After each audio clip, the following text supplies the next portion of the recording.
Welcome, everyone.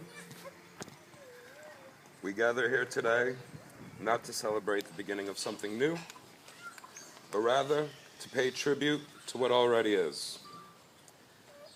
The bond between Josh and Meghan is as ingrained into the very fabric of their being as the bond between any two people could possibly be. And they have shared their lives with each other so deeply and completely that this marriage today is not in itself a commitment, but a ceremony and recognition of a commitment made long ago. Their union is stronger, for it is not merely being formed here today, but has formed over the many years of their love, through all the joy and jubilance they have come to share, and through any trials and tribulations they have encountered, and is most strongly represented in the family they created together when they brought Jackson into this world. In retrospect, it seems that Josh and Meghan were destined to come together long before their meeting. Sharing mutual circles of friends and common social settings, their paths swirled by each other over and over again before the force of attraction brought them together, like two galaxies becoming one. The mutual interest between these two dates all the way back to when MySpace stalking was a thing you would hear in a sentence.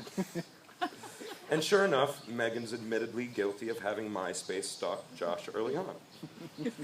She was immediately enamored with this curious young man, to the point where she convinced their mutual friend Derek to arrange a gathering where she could meet him.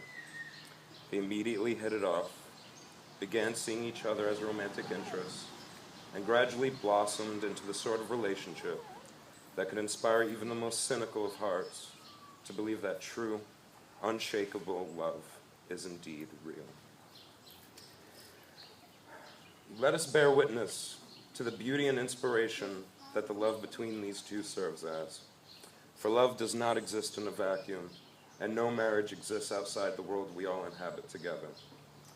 Friends and family are as much a part of our lives as the one we call our beloved. This is not solely a union between two souls, but also a calling to all of us here today to serve and support their union. Oftentimes, wedding vows ask a couple to promise to love each other in good times and in bad, in sickness and in health, until death do they part. But I ask everyone here to vow to be there with them in these times, to support them in the good times and in the bad, in the sickness and in health, because what they have is sacred and invaluable to every single person that these two are so gracious to share their lives with.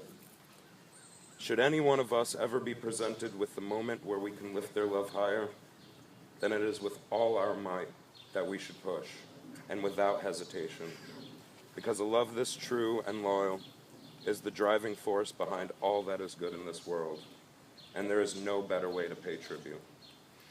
So this is what brings us here today, not to celebrate the beginning of something new, but to pay tribute to what already is.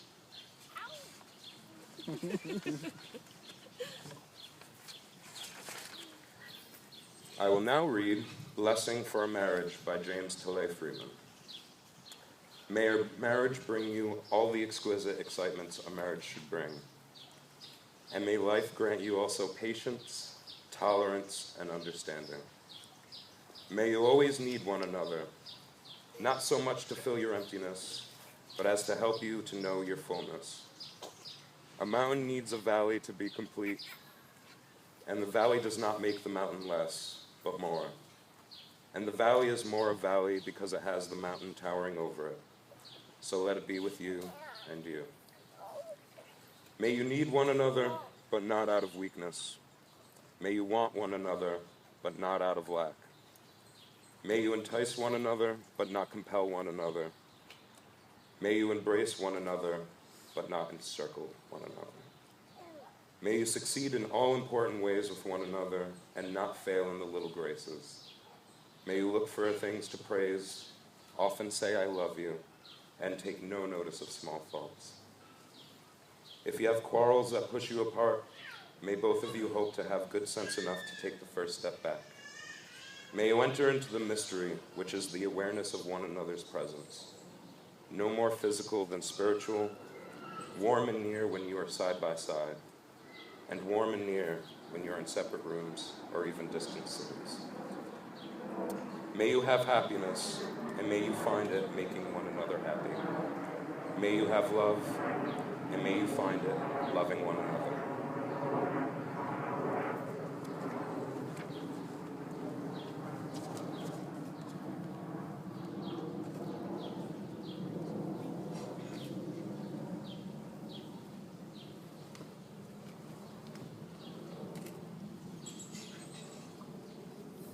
Do you, Meghan, in the presence of your family and friends, offer your solemn vow to be his faithful partner and constant friend, in sickness and in health, in good times and in bad, and in joy as well as in sorrow, to love unconditionally, to support in his goals, to honor and respect, to laugh with and to cry with, and cherish you, and to cherish with you for all the days of your life?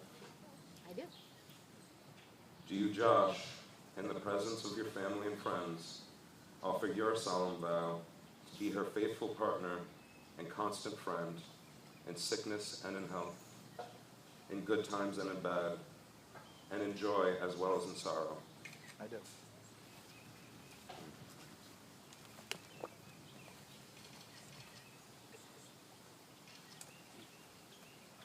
I now pronounce you husband and wife.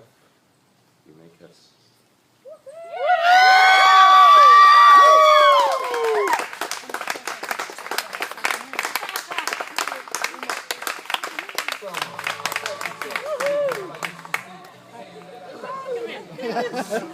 here.